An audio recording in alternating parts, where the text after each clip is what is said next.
Nathanaël parcourt le Beaujolais des pierres dorées. Sur le chemin des Trois Cœurs. Nathanaël, jeune homme curieux et passionné de nature, avance à pas tranquille, respirant l'air frais des collines du Beaujolais. Il est parti sur le chemin des Trois Cœurs, un itinéraire qui serpente à travers les paysages typiques des pierres dorées. Ce qui rend ce coin du Beaujolais si particulier, c'est la couleur de ces pierres, qui ont une teinte dorée et chaude, d'où le nom de la région qui offre aussi des panoramas d'une beauté saisissante. Ce tronçon du chemin des Trois Cœurs, compris entre la vallée du Soanen, à hauteur de Saint-Véran, et la vallée de la Saône, à Anse, est un véritable voyage dans le temps et la nature, où chaque pierre et chaque ruelle racontent une histoire. Les paysages qui se dévoilent devant Nathanaël sont un appel à la contemplation. Le soleil printanier éclaire les vignobles qui s'étendent à perte de vue. Le Beaujolais des pierres dorées est une terre de vignes, de cabanes de pierres sèches, les fameuses cadoles. Ces petites constructions en pierre sèche, à la fois simples et rustiques, étaient autrefois utilisées par les vignerons comme abri lors des travaux dans les vignes. Aujourd'hui, elles sont des témoins du passé agricole de la région, et Nathanaël s'arrête plusieurs fois pour admirer ces abris de fortune, en harmonie avec le paysage et témoin silencieux du travail acharné des générations passées. Lors de sa randonnée, Nathanaël passe devant le domaine de la Garde, situé près de Saint-Véran. Cette propriété, au panorama imprenable, lui permet de souffler un moment. Ayant marché depuis Notre-Dame de la Roche, Nathanaël décide de faire halte à la ferme auberge des 17 Clochers, située sur les hauteurs de Saint-Véran, tout à côté du Monjon. Ce lieu, point d'étape pour les randonneurs, offre une vue imprenable sur les collines ondulantes du Beaujolais, baignées dans la lumière dorée du soir. L'auberge, avec son ambiance chaleureuse et authentique, l'invite à se reposer après une journée de marche. Là, il rencontre un vigneron, qui lui raconte les secrets de la production du Beaujolais, et partage avec lui un verre de vin de la région, aux arômes fruités. L'accueil est chaleureux, comme celui des viticulteurs qu'il rencontre tout au long de son parcours, qui lui ouvrent leurs portes avec générosité. En reprenant son chemin le lendemain, Nathanaël se dirige vers le village médiéval de Ternant, qui domine la vallée de la Zergue. Ce village, aux ruelles pavées et aux pierres anciennes, semble figé dans le temps.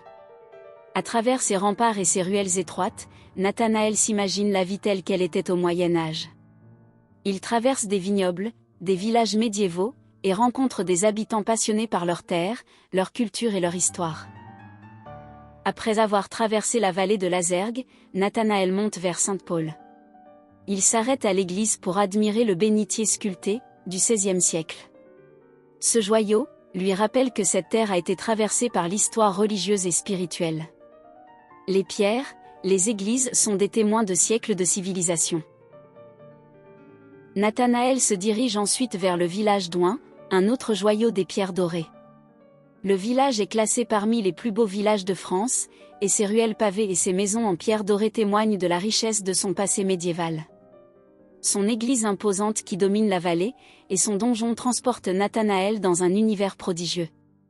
Il découvre avec émerveillement et un sourire amusé, les noms des rues, comme Traîne-Cul ou Coupe-Jarret, empreints d'une pointe d'humour et d'histoire. Les noms semblent sortir tout droit d'un roman de Rabelais. Dans une boîte à livres, il prend une plaquette sur la région, s'assoit quelques instants pour la feuilleter, profiter du calme et de l'atmosphère unique de ce village médiéval. Il découvre qu'au XIVe siècle une religieuse, mystique, iconienne, Marguerite d'Ouin, a écrit plusieurs ouvrages. Toujours à Ouin, Nathanaël fait une halte dans un restaurant original, le Black Horse Saloon. Ce lieu typique, où le décor rappelle les anciennes Amériques, est l'occasion pour lui de se restaurer avant de repartir. Il s'imprègne de l'ambiance décontractée du lieu, de l'accueil des habitants, de leurs anecdotes sur la région. Chaque année, au printemps, à Ouin, comme dans beaucoup d'autres communes beaujolaises, se déroule une fête ancestrale, celle des conscrits. Cette fête, qui célèbre les jeunes gens arrivés à l'âge de la conscription, est une véritable institution dans la région. Ce moment annuel est attendu avec impatience par toute la communauté villageoise. Les rues sont envahies par une foule joyeuse, des jeunes et des moins jeunes, qui défilent en costumes traditionnels et créent la vague des conscrits. Les générations se mélangent dans un esprit de communion et de convivialité. Les costumes dont le thème change chaque année sont variés et souvent originaux ou excentriques, mais toujours empreints de la fierté locale. Le défilé, la vague, traverse le village sous une pluie de confettis et dans une ambiance de fête vibrante. C'est un moment où tout le village semble suspendu à l'unisson, célébrant la tradition et l'appartenance à une même communauté.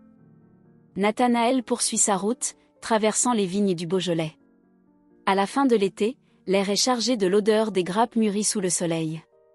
À cette époque de l'année, les vendanges battent leur plein. Le travail est intense, mais chacun connaît sa tâche. Les coupeurs de raisins, munis de leurs bagues, remplissent leurs seaux qu'ils vident dans les hottes du jarlot, un porteur robuste, qui vide sa hotte dans une remorque attelée à un tracteur qui partira jusqu'à la coopérative ou au cuvier d'une exploitation. Les champs vibrent du rythme effervescent du travail collectif. En observant ce ballet de gestes experts, Nathanaël pense à l'importance de ce travail minutieux qui, tout au long de l'année, consiste aussi à entretenir les vignes, à tailler les ceps, à veiller à la qualité des raisins. Le vigneron est à la fois un artisan, un paysan et un visionnaire, travaillant pour que chaque millésime soit unique. Enfin, Nathanaël arrive à Thésée en Beaujolais, un village qui n'a rien à voir avec le Thésée écuménique de Saône-et-Loire, mais qui porte en lui toute la richesse et la diversité de la région. Là, le château de Rochebonne se dresse majestueusement.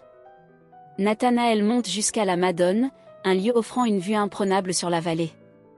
Les collines environnantes, plongées dans la brume, lui rappellent un paysage toscan, avec ses collines verdoyantes et ses vignes qui serpentent entre les vallées.